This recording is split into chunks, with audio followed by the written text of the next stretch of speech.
Hello everyone. आज हम लोग कॉमर्स के कुछ इंपॉर्टेंट टॉपिक्स को रिवाइज करने वाले हैं। इकोनॉमिक्स का जो आपका चैप्टर फर्स्ट है उससे जितने भी इंपॉर्टेंट कंसेप्ट हैं उनको हम फटाफट यहाँ पर रिवाइज करेंगे। ठीक है, तो ये मैंने अभी ऑफलाइन क्लास ली थी, उसी की स्लाइड्स हमारे पास हैं।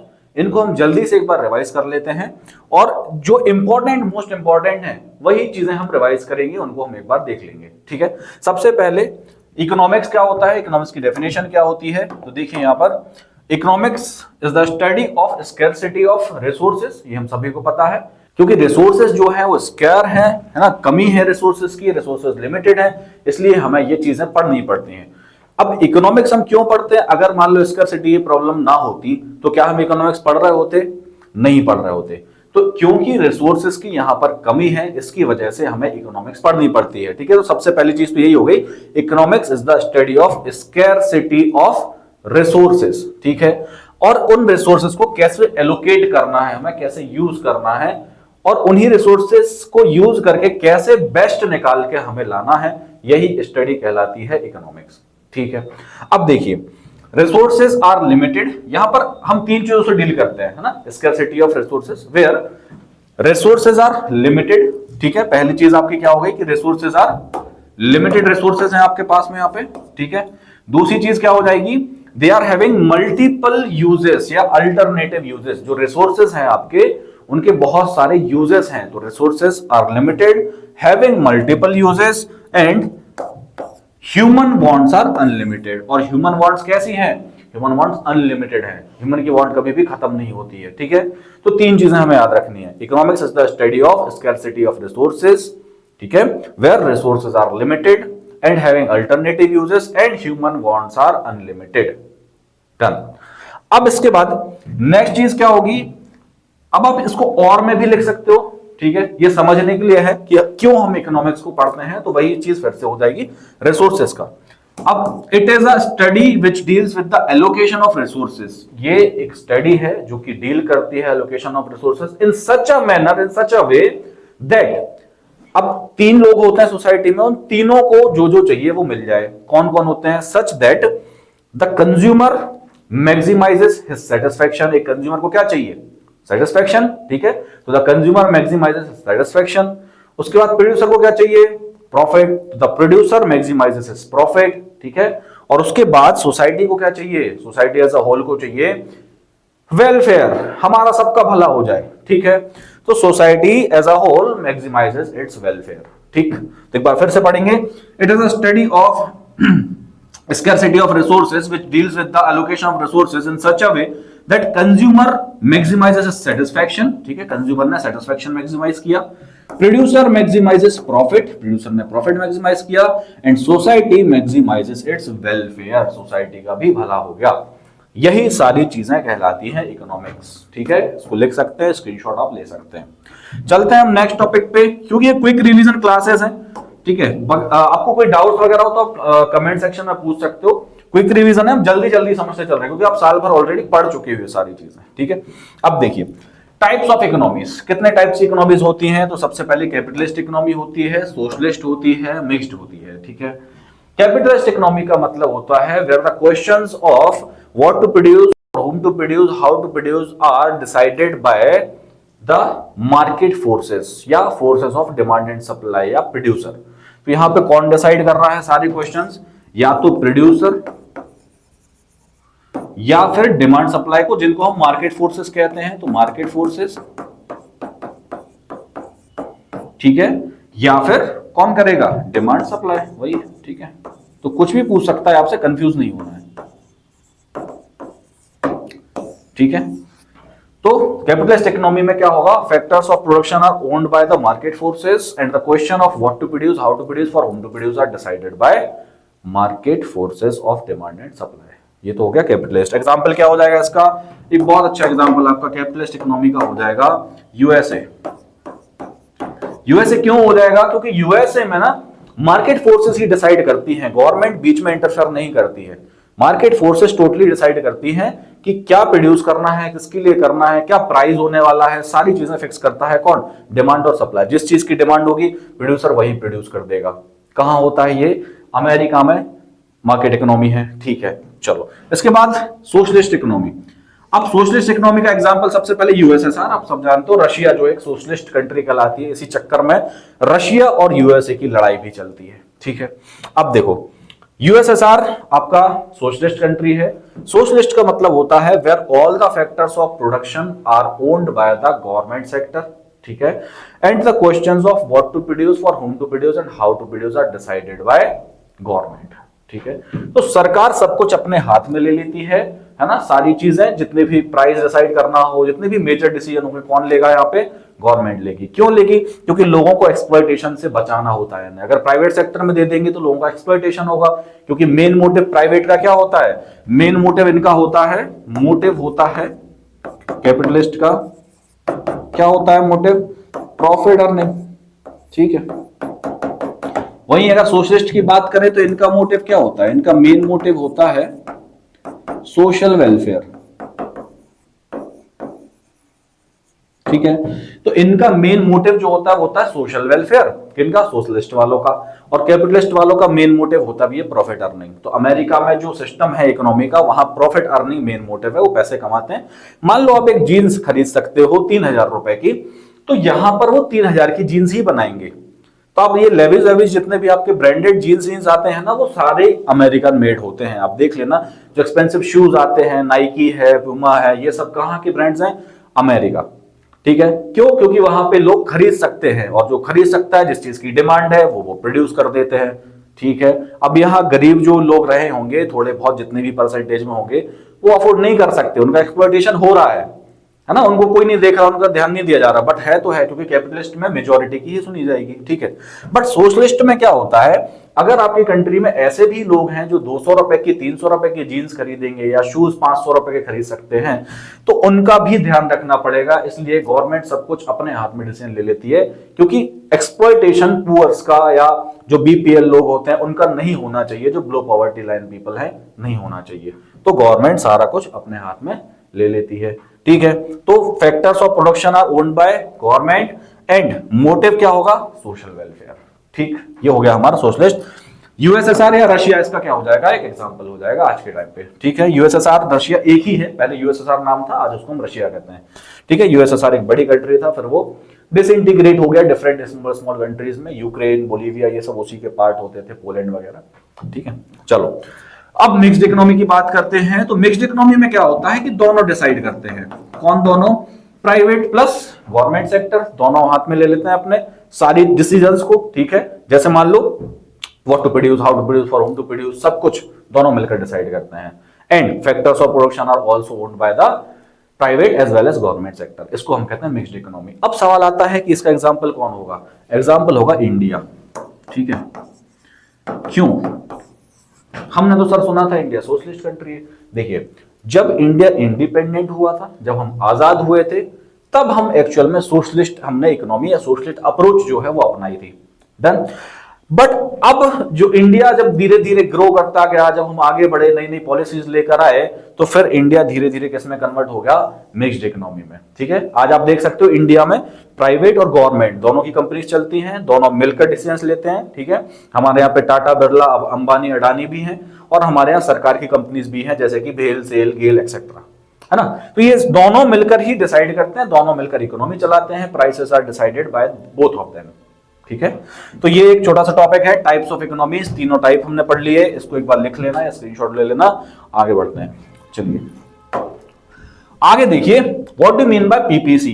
भैया पीपीसी का मतलब क्या होता है? प्रोडक्शन पॉसिबिलिटी कर्व, या इसी को हम कह देते हैं प्रोडक्शन पॉसिबिलिटी फ्रंटियर, पीपीएफ। ठीक है, कंफ्यूज नहीं होना, दोनों नाम आ सकते हैं। तो पीपीसी या पीपीएफ क्या होता है? तो भैया पीपीसी एक ग्राफिकल रिप्रेजेंटेशन होता है। सबसे पहली बात, PPC is the graphical representation which shows the two different commodities, ठीक है, या possible two different commodities that can be produced by using the available resources। ठीक है, PPC आपको दो commodities दिखाता है, that is commodity A। देखिए हम यहां पर एक नया ग्राफ बना लेते हैं। ठीक है, तो PPC हमें क्या दिखाता है? PPC हमें दिखाता है दो commodities, एक कमोडिटी ए, एक commodity B, that can be produce using the available resources. तो हम एक रिसोर्स को यूज करके दो कमोडिटी बना सकते थे, वो हमें पीपीसी दिखाता है। सपोज आपके पास, आप एक किसान हो, आपके पास 1 एकड़ की जमीन है, ठीक है। उस 1 एकड़ में या तो आप पूरा चना लगा दीजिए या पूरा आप गेहूं लगा दीजिए, या तो वीट या फिर ग्राम, एक कोई चीज आप लगा सकते हैं, ठीक है। अब मान लो आपको उसी 1 एकड़ जमीन में ग्राम इंक्रीज करना होगा, आपको चने की क्वांटिटी बढ़ानी है, तो वीट कम करना पड़ेगा, ठीक है। अब अगर वीट कम करोगे, देखिए जैसे मान लो ये ए था हमारा वीट और ये था हमारा ग्राम, तो अगर आप वीट की क्वांटिटी को बढ़ाओगे तो ग्राम अपने आप कम हो जाएगा ना, क्योंकि रिसोर्सेज लिमिटेड है, 1 ही एकड़ जमीन है, उसके ऊपर नहीं है आपके पास में, तो आपको एक कम करना ही पड़ेगा अगर दूसरे की क्वांटिटी बढ़ानी है, ठीक है। तो इसीलिए ये डाउनवर्ड स्लोप होता है, इसीलिए concave to the point of origin होता है, और यही बन जाते हैं हमारे कैरेक्टरिस्टिक्स ऑफ पीपीसी। पीपीसी के कैरेक्टरिस्टिक्स क्या है भैया? सबसे पहला है पीपीसी ऑलवेज स्लोप्स डाउनवर्ड, हमेशा कहां जाएगा? डाउनवर्ड स्लोप होगा। क्यों? Because in order to gain some units of commodity A you have to sacrifice some units of commodity B, तो वो इसलिए डाउनवर्ड स्लोप होता है, इसीलिए वो concave to the point of origin होता है, ठीक है। Why PPC is concave to the point of origin? Same reason, ठीक है। इसको कहते हैं मार्जिनल रेट ऑफ सब्स्टिट्यूशन, ठीक है, एमआरएस। तो एमआरएस जब आपका बढ़ता जाएगा तो ऑब्वियस सी बात है कि पीपीसी कहां जाएगा? डाउनवर्ड स्लोप होगा, ठीक है। तो ये हमारे कुछ कैरेक्टरिस्टिक्स हो जाएंगे पीपीसी के। उसके बाद फिर हम देखते हैं attainable and non attainable combinations के हमसे होते हैं। तो देखो, अटेनेबल का मतलब वो होता है जो पीपीसी के अंदर आते हैं, ये कहलाते हैं अटेनेबल कॉम्बिनेशंस, ठीक है। जो पीपीसी के बाहर आते हैं इनको हम कहते हैं अनअटेनेबल कॉम्बिनेशंस, राइट। अब रोटेशन और शिफ्ट इन पीपीसी, भाई देखो दो ही चीजें हो सकती हैं। अगर आपको प्रोडक्शन इंक्रीज करना हो तो या तो आप टेक्नोलॉजी बढ़ा दो, या तो टेक्नोलॉजी बढ़ा दो, ठीक है, या फिर आप क्या कर दो? रिसोर्स को बढ़ा दो, ठीक है। वापस आते हैं हमारे एग्जांपल पे। मान लो 1 एकड़ जमीन थी, ठीक है। अब उसमें आपका जो प्रोडक्शन हो रहा था ना, वो हो रहा था कि 10 क्विंटल आप वीट लगा पा रहे थे और 10 क्विंटल आप ग्राम लगा पा रहे थे, फॉर एग्जांपल, ठीक है। अब 10-10 क्विंटल ही हो रहा था। मान लो हमें ग्राम का प्रोडक्शन बढ़ाना है या वीट का प्रोडक्शन बढ़ाना है, किसी भी एक कमोडिटी का, तो दो ही ऑप्शन होंगे। या तो टेक्नोलॉजी इंप्रूव कर दूं, मैं नया ट्रैक्टर लेकर आ जाऊं, नए बीज जो सीड्स वगैरह है वो लेकर आ जाऊं, है ना, हाइब्रिड, ठीक है, HYVs लेकर आ जाऊं, या फिर रिसोर्स बढ़ा दूं। जमीन ही क्यों ना 2 एकड़ कर दी जाए, एक की जगह 2 एकड़ जमीन कर देते हैं, प्रोडक्शन बढ़ जाएगा। तो दो ही तरीके होते हैं प्रोडक्शन को बढ़ाने के, या तो क्या कर दो? टेक्नोलॉजी बढ़ा दो, या फिर क्या कर दो? रिसोर्सेज बढ़ा दो, ठीक है। तो जब इन दोनों में से कोई भी एक चीज बढ़ जाती है ना, एक चीज बढ़ जाती है, किसके लिए? अगर दोनों गुड्स के लिए बढ़ती है तो हम कहेंगे shift in PPC, forward shift हो गया, क्योंकि इसके लिए भी टेक्नोलॉजी बढ़ गई, इसके लिए भी टेक्नोलॉजी बढ़ गई, या फिर इसके लिए भी रिसोर्स बढ़ गया, इसके लिए भी रिसोर्स बढ़ गया, इसको हम कहते हैं शिफ्ट इन पीपीसी, ठीक है। अब अगर रोटेशन की बात करें तो फिर किसी एक गुड के लिए बढ़ गया। मान लो वीट का एक बहुत अच्छा बीज लेकर आ गए, बहुत अच्छा सीड है, नया वाला आया है मार्केट में, और साइंटिस्ट ने उस पर बहुत काम किया है, उसको हाइब्रिड सीड बना दिया है। अब आप उसको लेकर आए और उसका प्रोडक्शन डबल हो गया, उसी 1 एकड़ जमीन में वीट का प्रोडक्शन डबल हो गया, ठीक है, लेकिन ग्राम उतना ही है। तब क्या होगा? तो तब देखो यहां पे क्या होगा,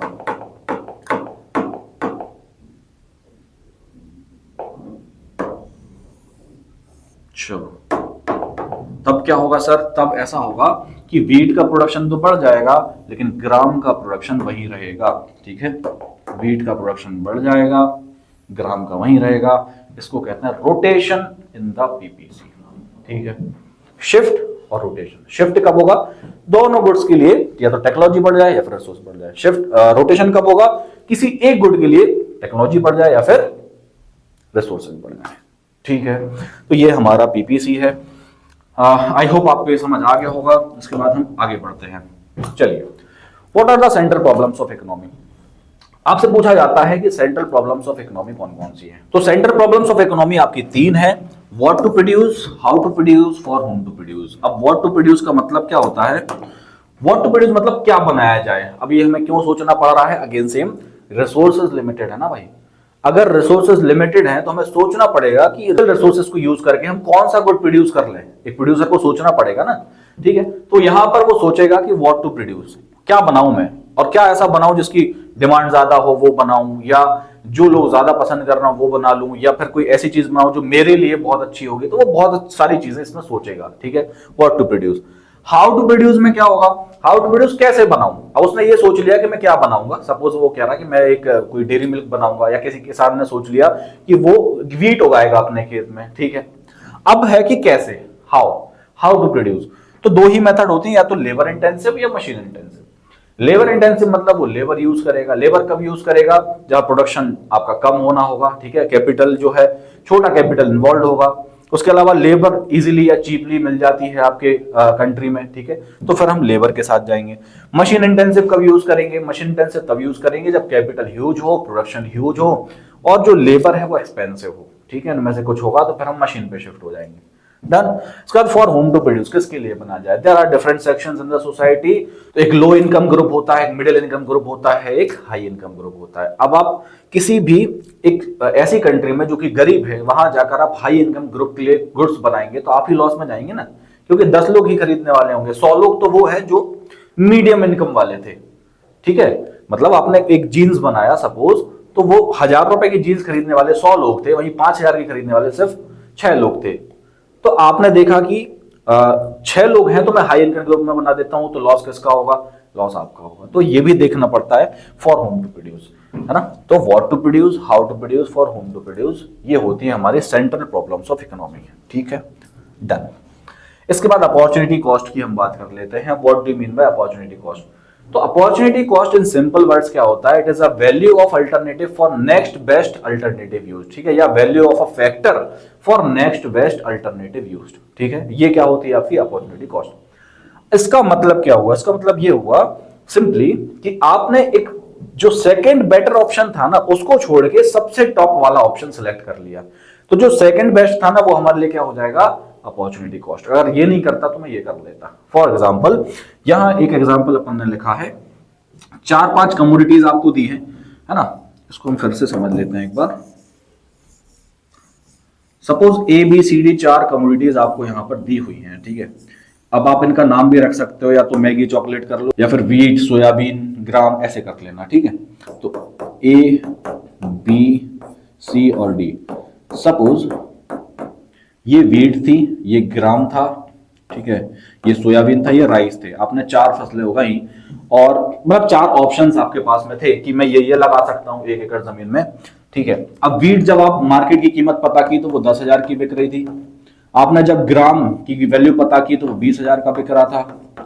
आपने जब सोयाबीन की वैल्यू पता की तो वो 30,000 में बिक रहे थे, और जब राइस की वैल्यू पता की तो वो 40,000 में बिक रहा था। तो अब आप बताओ कि आप क्या लगाओगे। अदर फैक्टर्स मत देखना कि सर हमारे यहाँ पे जितनी बारिश हो रही होगी हम तो वो लगा देंगे, यहाँ हम वो बात नहीं कर रहे। हम एक रैशनल कंज्यूमर के अप्रोच से सोच रहे हैं कि यहाँ पर आप क्या करेंगे, ठीक है। तो एक रैशनल कंज्यूमर या रैशनल प्रोड्यूसर जो होगा, सॉरी, रैशनल प्रोड्यूसर क्या करेगा, वो ये कर देगा, ठीक है। कंज्यूमर में भी सेम हो जाएगा, एक रैशनल कंज्यूमर अगर खरीदेगा तो वो ये खरीदेगा, ठीक है। तो जहां हमें सबसे ज्यादा बेनिफिट दिख रहा होगा हम वो खरीदेंगे। तो हमें 40,000 का याद दिख रहा है। अब इसको प्रोड्यूस करने के लिए, मतलब ऑप्शन डी को प्रोड्यूस करने के लिए हमने क्या छोड़ा है, क्या छोड़ दिया भाई, 40,000 का हमने प्रोड्यूस कर, लेकिन छोड़ा क्या, ये 30,000 रुपए छोड़ दिया। अगर ये नहीं लगाया होता तो हम ये लगाते। मतलब हमारे लिए जो कमोडिटी सी थी, ये क्या हो जाएगी, ये हो जाएगी अपॉर्चुनिटी कॉस्ट। समझ आया। आपके पास 2 ऑप्शन थे, या तो आप आईफोन ले लो या सैमसंग का S23 ले लो, ठीक है। आपने आईफोन चूज कर लिया, क्यों, क्योंकि वो 50,000 का आ रहा था, और आपने छोड़ दिया कौन सा, सैमसंग का S23, वो 40-45,000 का आता है। अगर आपने वो आईफोन नहीं लिया होता तो क्या लिया होता, S23, ठीक है। मतलब S23 आपका क्या हो गया, अपॉर्चुनिटी कॉस्ट, ठीक है। चलो, तो आई होप आपको ये समझ आया होगा। अपॉर्चुनिटी कॉस्ट ये डेफिनेशन है उसकी, it is a value of a factor for next best alternative use. जो भी नेक्स्ट बेस्ट अल्टरनेटिव था उसकी वैल्यू को हम कहते हैं अपॉर्चुनिटी कॉस्ट, ओसी। डन। इसके बाद नॉर्मेटिव पॉजिटिव क्या होती है। तो नॉर्मेटिव का मतलब होता है what ought to be. Normative economics and positive economics, ठीक है। नॉर्मेटिव इकोनॉमिक्स कहती है व्हाट ऑट टू बी, क्या होना चाहिए। पॉजिटिव इकोनॉमिक्स कहती है क्या है अभी, व्हाट इट इज, ठीक है। ये कहती है व्हाट ऑट टू बी, ये कहती है व्हाट इट इज, अभी क्या है, ठीक है। ये अजम्पशन पे बेस्ड होती है कि ऐसा होना चाहिए, ये रियलिटी पे बेस्ड होती है। सपोज हम कहते हैं कि इन्फ्लेशन ना 2% होना चाहिए, ठीक रहेगा। बट होना चाहिए, अभी क्या है, अभी सर 5.5%, 5% इन्फ्लेशन चल रहा है कंट्री में। अच्छा, मतलब 5% इन्फ्लेशन चल रहा है आपका, तो ये कौन सी हुई, ये पॉजिटिव इकोनॉमी, अभी की बात कर रहा है ना, व्हाट इट इज, अभी क्या है, तो मतलब पॉजिटिव में क्या आ जाएगा, अभी जो होगा प्रेजेंट में। और होना चाहिए नॉर्मेटिव, कि इतना होना चाहिए था, 1% होना चाहिए था, बट है तो नहीं, ठीक है। तो ये दोनों में डिफरेंस हो जाता है ना, it is what ought to be, it is what it is. Next, consumer equilibrium. अब कंज्यूमर इक्विलिब्रियम सिंगल कमोडिटी और डबल कमोडिटी, ठीक है, दो में हम पढ़ते थे। पहली बात तो कंज्यूमर इक्विलिब्रियम क्या होता है, तो कंज्यूमर इक्विलिब्रियम जब होता है when consumer derives maximum satisfaction, जब कंज्यूमर को मैक्सिमम सेटिस्फैक्शन मिलता है bye purchasing the commodity given the price of the commodity and the salary of the consumer. उसकी जो इनकम है वो दी है आपको कंज्यूमर की, ठीक है, उसके साथ जो गुड्स के प्राइस हैं वो दिए हुए हैं। अब दोनों चीजें देखने के बाद अगर उसको मैक्सिमम सेटिस्फैक्शन मिलता है तब हम उसको कहते हैं कंज्यूमर इक्विलिब्रियम में है, ठीक है। तो सिंगल कमोडिटी केस में हम देख लेते हैं, सिंगल कमोडिटी केस में कंज्यूमर इक्विलिब्रियम हम देखते हैं कि जब MUX इक्वल टू PX हो जाएगा तब हम कहते हैं कंज्यूमर इक्विलिब्रियम में है, ठीक है। सपोज आप एक मैगी यहां पर लेकर आए थे, ठीक है, जिसकी कॉस्ट थी मान लो 50 रुपए, ठीक है, मैगी लाए 50 रुपए की, और उससे जो सेटिस्फैक्शन था आपको, मार्जिनल यूटिलिटी, मार्जिनल यूटिलिटी का मतलब होता है कि कितना यूटिल्स में आप कंज्यूम कर रहे हो, जो एडिशनल यूनिट है आपका उससे आपको कितना सेटिस्फैक्शन मिल रहा है, उसको कहते हैं मार्जिनल यूटिलिटी। जब आपने अगला यूनिट मैगी का कंज्यूम करा तो आपको सेटिस्फैक्शन मिला 40 यूटिल्स का, बट आपका प्राइस कितना था 50, तो 50 रुपए की जब मैगी लेकर आए और सेटिस्फैक्शन मिला सिर्फ 40 रुपए का, तो क्या हम इक्विलिब्रियम में है? हमें तो ये लग रहा है कि 10 रुपए एक्स्ट्रा खर्च हो गए, है ना, तो इक्विलिब्रियम में तो नहीं है। अगर नहीं है तो फिर क्या होगा, फिर ऐसा होगा कि इसको बढ़ाना पड़ेगा। और MUX कब बढ़ेगा, MUX बेटा तब बढ़ेगा, मार्जिनल यूटिलिटी तब बढ़ेगी जब आप उसको और लेस कंज्यूम करोगे। भाई आपने मैगी खाई, मान लो आज मैगी खाई, कल मैगी खाई, परसों मैगी खाई, डेली मैगी खा रहे हो, आपको उससे सेटिस्फेक्शन मिलेगा ही नहीं, यार कल ही तो खाई थी आज फिर खा ली, तो सेटिस्फेक्शन कम हो गया, समझना। अब मान लो आप उस मैगी को 4 महीने तक नहीं खाते हो, आपने उसका कंजम्पशन कम कर दिया, ठीक है। अब 4 महीने बाद जब खाओगे तो सेटिस्फेक्शन बढ़ जाएगा कि नहीं बढ़ेगा? तो जब भी हमें कंजम्पशन बढ़ाना होगा, सेटिस्फेक्शन क्या हो जाएगा, कम हो जाएगा, ठीक है। और कंजम्पशन जब कम होगा तो सेटिस्फेक्शन बढ़ जाएगा। समझ आ रहा है? आप कोई चीज डेली डेली खाओगे, कंज्यूम करोगे, सेटिस्फेक्शन 0 पहुंच जाएगा। आज भी आलू मटर, कल भी आलू मटर, परसों भी आलू मटर, सेटिस्फेक्शन नहीं मिलेगा आपको, ठीक है। इसको आप कम कर दो, बहुत दिनों बाद खाओगे, अच्छा लगेगा, है ना। तो कंजम्पशन कम होगा, सेटिस्फेक्शन बढ़ जाएगा। तो यहां पे हम क्या करेंगे, यहां पे हमारा प्राइस तो भैया ज्यादा हो रहा था लेकिन सेटिस्फेक्शन कम मिल रहा था। अगर सेटिस्फेक्शन कम मिल रहा है, सेटिस्फेक्शन कम मिल रहा है तो कंजम्पशन को बढ़ाओगे कि कम करोगे? सेटिस्फेक्शन कम मिल रहा है मतलब सेटिस्फेक्शन बढ़ाना है, मतलब कंजम्पशन कम करना पड़ेगा। कंजम्पशन कम कर दो तो आप कंजम्पशन कम करोगे तो आपका MUX बढ़ जाएगा, MUX 50 हो जाएगा, MUX 50 होगा तो कंज्यूमर इक्विलिब्रियम में आ जाएगा। डन, ये हो गया फॉर 1 कमोडिटी। अब फॉर 2 कमोडिटी कैसे काम करता है consumer equilibrium? MUX upon PX, sorry, MUX upon PX equal to MUY upon PY is equal to MUM। ये आपका फॉर्मूला है। MUX मतलब X एक कमोडिटी है, Y एक कमोडिटी है। MUX क्या होगा, मार्जिनल यूटिलिटी ऑफ X, ये है price of X। Marginal utility of Y, ये है प्राइस ऑफ Y। ये है मार्जिनल यूटिलिटी ऑफ मनी, मतलब मनी की वैल्यू आपके लिए कितनी है। अंबानी जी के लिए मनी की वैल्यू अलग होगी, हमारे लिए मनी की वैल्यू अलग होगी। वो 1000 रुपए खर्च करेंगे, वो नहीं सोचेंगे। कोई एक रैशनल कंज्यूमर, एक आम आदमी खर्च करेगा 1000 रुपए, वो सोचेगा, तो उसके लिए 1000 रुपए की वैल्यू अलग है। तो 1 रुपए की वैल्यू एक इंसान के लिए कितनी होती है उसको हम MUM कहते हैं, ठीक है। रुपए की वैल्यू सबके लिए अलग अलग होगी depending on earnings and various factors, right. तो जब हम गुड X खरीदते हैं तो यहां पर हम देखेंगे कितना सेटिस्फेक्शन मिल रहा है हमें उसके प्राइस के मुकाबले। MUX upon PX equal to MUY upon PY equal to MUM जब हो जाएगा तो हम कहेंगे कंज्यूमर इक्विलिब्रियम में है, ठीक है। जैसे एक एग्जांपल यहां पर है कि आप एक मैगी लेकर आते हो 14 रुपीज की और उससे 14 यूनिट का सेटिस्फेक्शन मिलता है।